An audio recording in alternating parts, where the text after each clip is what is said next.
Namaste Mitra.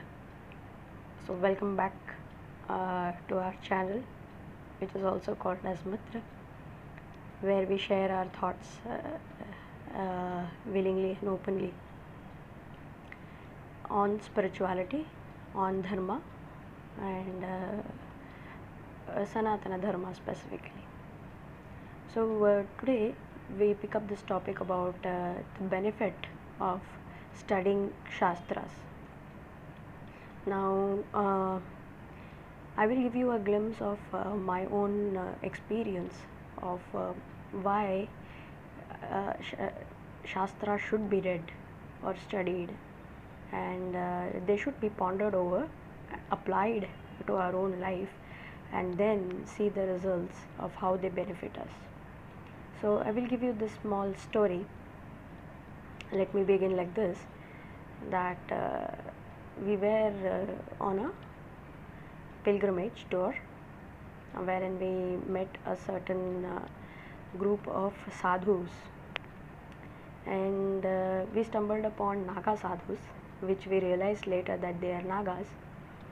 And though they were initially very hospitable, appeared to be kind and compassionate, they actually firmly believe in doing physical service or seva, and not really inclined about studying the Shastras and knowing knowledge about good conduct of an individual in the society. So they keep offering services, but then you later, when you get a little closer, you find that the human tendencies of kama, krodha, lobha, moha, which appear mostly in the form of jealousness, enmity, defensiveness, defensiveness in the context of whether something which a person dislikes happens, in the event that something unfavorable happens to them.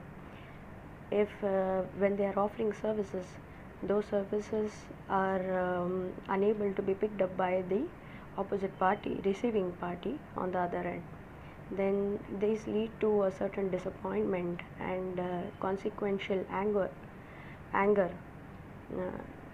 which they then bombard upon the people.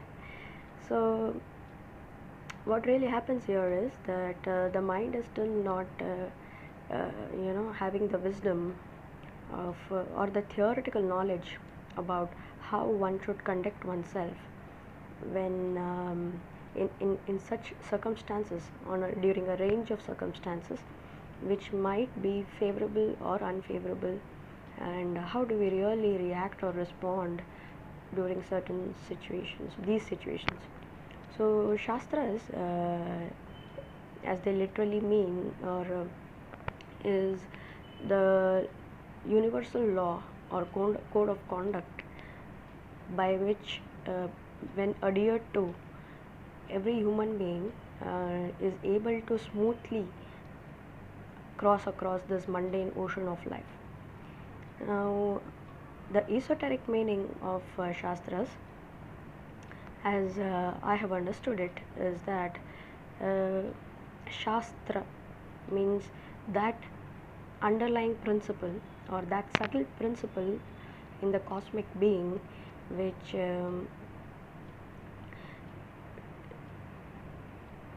is a law and a code of conduct. It is the underlying principle which connects the cause to its effect. For example, for any event, when it happens, there is some outcome which we see physically, but for that outcome to be seen, there should be a cause.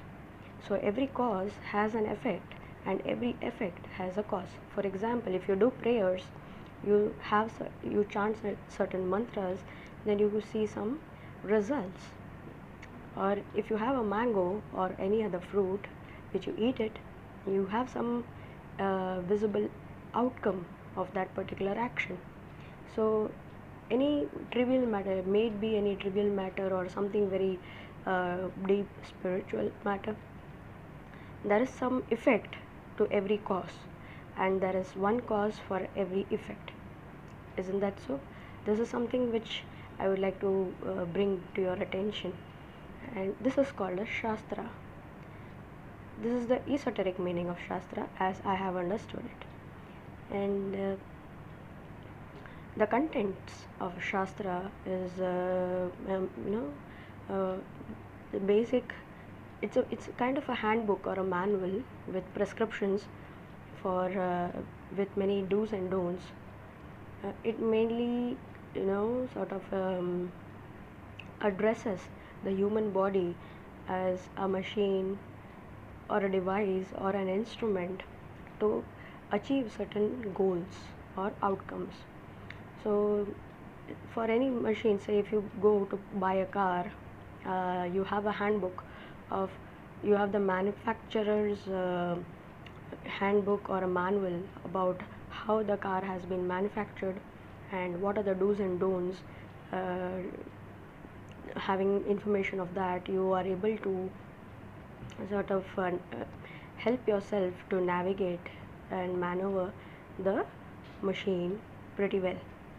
So what happens if there is some kind of a repair or a maintenance issue or something which is not functioning the way it is expected to function? What do you do in that case?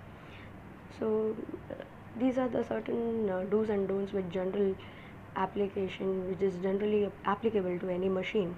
So this human body is also that kind of a machine with several inputs and several outputs, and we as being inherent in this body should be able to conceive a good idea about how we should be able to maneuver this machine, isn't it? So this is what is Shastra all about, and it is quite interesting that once we start applying it in our everyday life, then we get to see real good results. So pick up a handbook for yourself and browse through it, apply it for a while, and let me know in the comment section what really is your experience. Thank you, namaste, and then meet you again with another video. See you, Mitra.